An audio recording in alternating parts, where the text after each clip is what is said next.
unde cu prostii.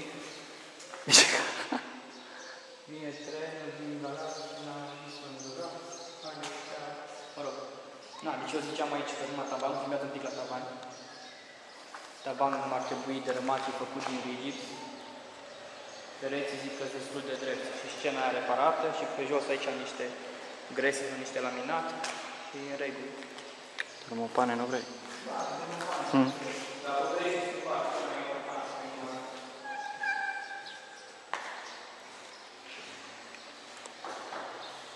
Uite, bolta asta se simte bine.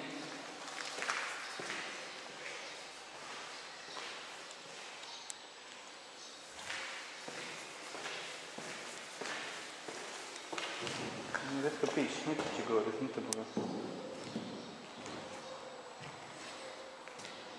Nu mai poți să reglezi de aici, vodka. Prea întuneric.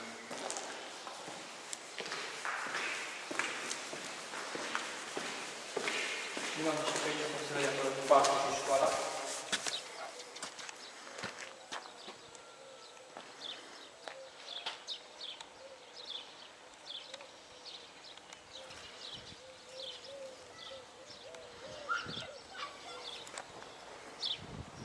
Capcane pe aici, mă.